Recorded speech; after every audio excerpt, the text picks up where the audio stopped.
Hello my dear friends. इस video में हम आज AIPE के एग्ज़ाम के लिए इंडियन कॉन्स्टी के कुछ इम्पोर्टेंट MCQs करेंगे। जैसे हमने एविडेंस एक्ट के किए हैं, क्लास में भी किए हैं और उसके साथ कुछ वीडियोस में भी किए हैं, तो दोनों मिला के करोगे तो हो जाएगा पूरा। ठीक है, तो सबसे पहले क्वेश्चन पे चलते हैं हम। Supreme source of power India में क्या है? तो हमारे पास इंडियन कॉन्स्टिट्यूशन है, यानी कॉन्स्टिट्यूशन ऑफ इंडिया। उसके बाद है constitution is to dedicated. Constitution किसको डेडिकेट किया गया है? तो ये पीपल ऑफ इंडिया को डेडिकेट किया है। नेक्स्ट क्वेश्चन है, जब ओरिजिनल इंडियन कॉन्स्टी कमेंसमेंट में आया तब टोटल कितने पार्ट थे? टोटल 22 पार्ट थे। आज भी टोटल 22 पार्ट हैं, लेकिन कुछ पार्ट अंदर ऐड किए गए हैं, तो वो हम प्रिलिमिनरी में हम 22 ही लगाते हैं। ठीक है, टोटल कितने आर्टिकल थे? तो 395 आर्टिकल थे। आज भी 395 आर्टिकल है, क्योंकि लास्ट का आर्टिकल 395 है।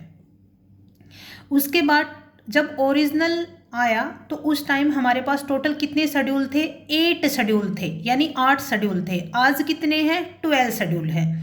तो जब आपसे क्वेश्चन पूछा जाता है तो ये देखना कि आज कितने हैं, प्रेजेंट टाइम कितने हैं, या फिर जिस दिन ओरिजिनली आया उस दिन कितने थे। तो शेड्यूल्स में डिफरेंस हो गया है, वो याद रखना है। ठीक है, नेक्स्ट है कि आर्किटेक्ट ऑफ इंडियन कॉन्स्टिट्यूशन कौन माने जाते हैं? कौन थे? तो डॉक्टर भीमराव अंबेडकर जी थे। ठीक है, नेक्स्ट है कि interim chairman of constituent assembly कौन थे? तो हमारे सिन्हा जी थे। फिर उसके बाद ये आता है कि चेयरमैन कौन थे, अगर ये आता है, या फिर परमानेंट चेयरमैन कौन थे? तो डॉक्टर राजेंद्र प्रसाद थे। इंटरिम आता है तो सिन्हा जी थे, सच्चिदानंद सिन्हा जी। और यदि परमानेंट आता है या ऐसे आता है कि चेयरमैन कौन थे, तो हमें डॉक्टर राजेंद्र प्रसाद जी लगाना है। ठीक है, नेक्स्ट है कि ये कमेंसमेंट में कब आया? तो 26 जनवरी 1950 को कमेंसमेंट में आया था। लॉ डे कब मनाया जाता है? 26 नवंबर को मनाया जाता है। उसके बाद सोवरेनिटी अंडर इंडियन कॉन्स्टी किन में मानी जाती है? तो पीपल ऑफ इंडिया में सोवरेनिटी को वेस्टेड माना जाता है। उसके बाद क्योसी फेडरल इंडियन कॉन्स्टी के बारे में किसने कहा? तो केसी वेयर जी ने कहा था। ठीक है, फिर उसके बाद Indian consti is federal with strong centralisation, ये किसने कहा था? ये आइवियर जेनिंग ने कहा था। ये ईवियर जेनिंग ने कहा था। तो दोनों केसी वेयर, ईवियर जेनिंग की दोनों की डेफिनेशन हमें याद रखनी है। तो सेंट्रलाइजेशन है, वहाँ पे ईवियर जेनिंग को याद रखना है। क्योसी फेडरल है, उसको केसी वेयर को याद रखना है। ठीक है, नेक्स्ट है, यदि ये आता है कि इंडियन कॉन्स्टी के इसेंशियल कैरेक्टरिस्टिक कौन से हैं? ठीक है, एक रिटन कॉन्स्टी है, सेपरेशन बिटवीन द पावर्स है। ठीक है, ये फ्लेक्सिबल भी है, ये रिजिड भी है at the time of amendment of the Indian consti. ठीक है, सिंगल सिटीजनशिप को अडोप्ट करता है। नेक्स्ट है कि हमारी प्रीएम्बल के ऑब्जेक्टिव क्या क्या हैं? तो हमारी प्रीएम्बल के 4 ऑब्जेक्टिव हैं: जस्टिस, लिबर्टी, इक्वलिटी, फ्रेटर्निटी। ठीक है, फिर उसके बाद आज तक हमारी प्रीएम्बल में कितने अमेंडमेंट हुए हैं? एक अमेंडमेंट हुआ है। कब हुआ था? 1942 में हुआ था, 1976 में आया था।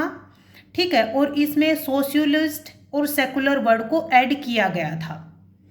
Integrity and unity and integrity को भी किया था। ठीक है, नेक्स्ट है, क्या प्रीएम्बल इंडियन कॉन्स्टी का पार्ट है? तुम्हारे पास आंसर होगा यस। फिर उसके बाद आता है कि कौन सा केस था जिसमें ये कहा गया था? तो केशवानंद भारती जी का केस है जिसमें ये कहा गया था। वो कौन सा केस था जिसमें मना किया गया था? तो इन री बेरूबारी 1960 के केस में मना किया था। नेक्स्ट है कि वो कौन सा केस है जिसमें सेकुलर माना गया है इंडिया को? तो SR Bommai versus union of India के केस में सेकुलर माना गया है। नेक्स्ट है कि वो कौन सा आर्टिकल में कहा गया है कि India that is Bharat? First article में है। फिर उसके बाद वो पावर किसके पास है जो नए स्टेट इस्टेब्लिश कर सकता है, बना सकता है, किसी भी स्टेट की बाउंड्री को कम कर सकता है, ज़्यादा कर सकता है? तो वो पावर पार्लियामेंट के पास है। राइट ऑफ सिटीजनशिप के बारे में जो कानून बनाने की पावर है, रेगुलेट करने की पावर है, वो किसके पास है? ये भी पार्लियामेंट के पास है। ठीक है। अब जो चैप्टर नंबर 2 है हमारा, वो सिटीजनशिप के बारे में बताता है। फिर नेक्स्ट चैप्टर नंबर 3 है जो फंडामेंटल राइट के बारे में बताता है। फंडामेंटल राइट में आर्टिकल 12 से लेकर 35 तक है। फिर इसमें हमारे पास टोटल कितने फंडामेंटल राइट्स हैं? तो टोटल 6 फंडामेंटल राइट हैं। ठीक है।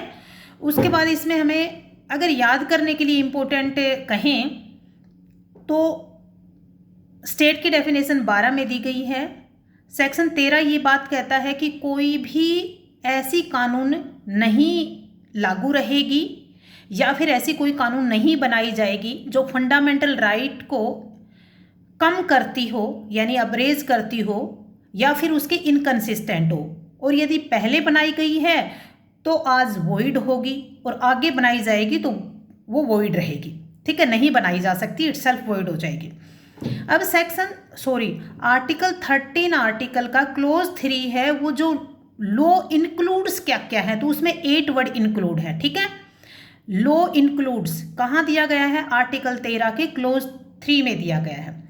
फिर आते हैं हमारे पास कि राइट टू इक्वलिटी आर्टिकल 14 से लेकर 18 तक किया गया है। ठीक है। फिर इसमें इंपॉर्टेंट आर्टिकल 14 में है, इक्वलिटी की बात करता है। 15 में कहता है कि किसी भी इन 5 ग्राउंड के आधार पर डिस्क्रिमिनेशन नहीं किया जा सकता। फिर अगर किसी एम्प्लॉयमेंट में कोई भी डिस्क्रिमिनेशन की बात आती है तो 7 ग्राउंड पे किसी तरह का डिस्क्रिमिनेशन नहीं किया जा सकता है। तो एम्प्लॉयमेंट में आर्टिकल 16। आर्टिकल 17 है अनटचेबिलिटी को प्रोहिबिट करता है।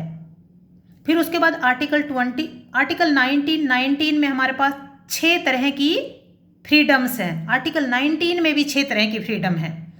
ठीक है। फिर उसमें रिस्ट्रिक्शन दी गई हैं आर्टिकल 19 के क्लोज 2 से लेके क्लोज 6 तक। फिर आर्टिकल 20 है, आर्टिकल 20 में हमारे पास 3 डॉक्ट्राइन दिए गए हैं। ठीक है, एक्स पोस्ट फैक्टो लॉ, उसके बाद डबल जियोपार्डी, फिर क्लोज 3 में है self incrimination. Article 21 most important, article 21A right to education 6 से 14 साल के बच्चों को दिया गया है। फिर बच्चों से लेबर नहीं करवाया जाएगा अगर कोई हजार्डस लेबर करवाता है। 24, ठीक है, 14 साल तक के बच्चों को किसी भी हजार्डस प्लेस पे एम्प्लॉयमेंट नहीं दिया जाएगा, प्रोहिबिट करता है आर्टिकल 24। फिर राइट टू रिलीजन 25 है। उसके बाद माइनॉरिटी से रिलेटेड हैं 29, 30 हैं। कॉन्स्टिट्यूशनल रेमेडी हैं आर्टिकल 32 में है। There are 5 types of writ हैं। फिर उसके बाद इम्पोर्टेंट आर्टिकल में आप आ जाओ आर्टिकल 39, 39A, 40, 45, 48A।